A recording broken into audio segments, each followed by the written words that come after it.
Just proud of our effort tonight, proud of what this team was able to accomplish this year. And, obviously without one of our key pieces in Ben Vanderwall, but for guys to give the effort and, really go toe for toe a lot of the game with a team this good in their home gym. I was really proud of them. We won the paint, we tied the glass, and, unfortunately it wasn't one of our best shooting nights in the last, specifically in the second half.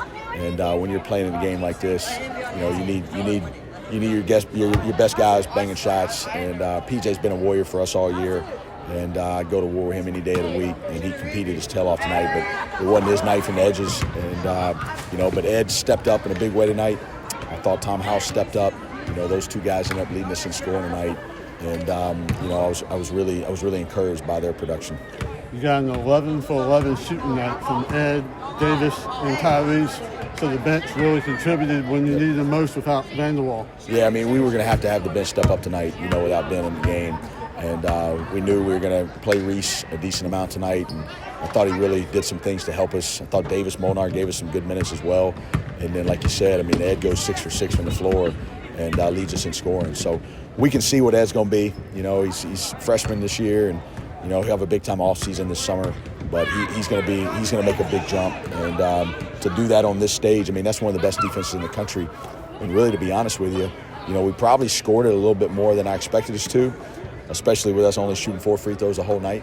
Against their defense, they hold people to 59 points a game, but I think they scored it a little bit more than I was expecting, and we got to look and see.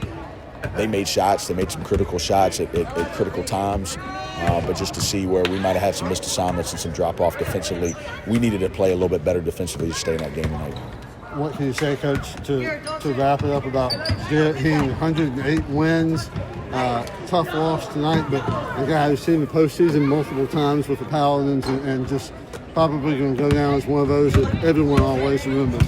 Well, Garrett's been a special player here, and Garrett's a connector. Garrett is a great teammate, and that's the first program value here, and he's the best of that, and that's why he's going to look back and have an unbelievable career of over 100 wins, played in 3 championship games, played in the NCAA tournament, played in NIT, and scored 1,000 points. It's a heck of a career, and he's going to go down as a guy that he really bought into what we have to do here and how we have to do it. And I was really proud this year of how he grew as a leader as the year went on. And we saw a huge jump from his leadership ability this year, and he really helped us in a lot of ways. But, this team, Jordan, just defied the odds in a lot of ways.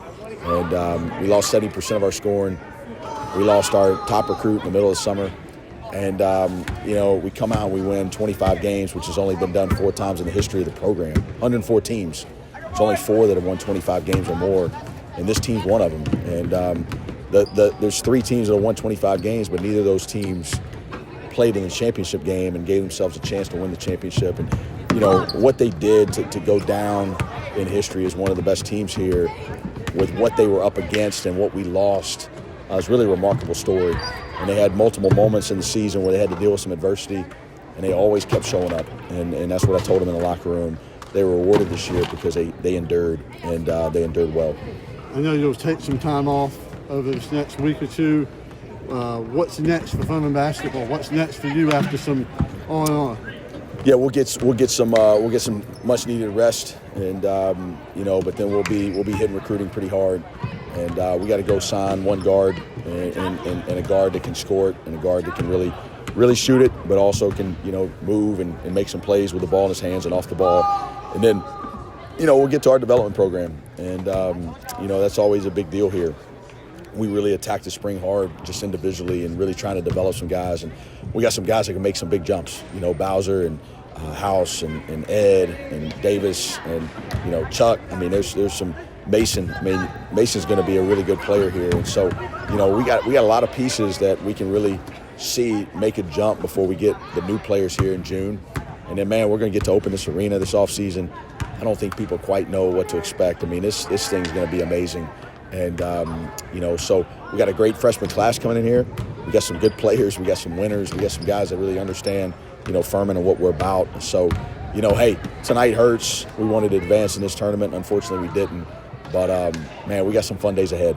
And, we're gonna keep working to make this the program that prides itself in the values that we believe in, and continue to grow people and continue to focus on program in a world right now that says you can't do that.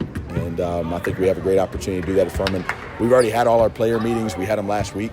And, our guys are excited. They're excited. They're excited to be here. They're excited to continue to work. They're excited to continue to push this program in the right direction. And we're excited about the days ahead.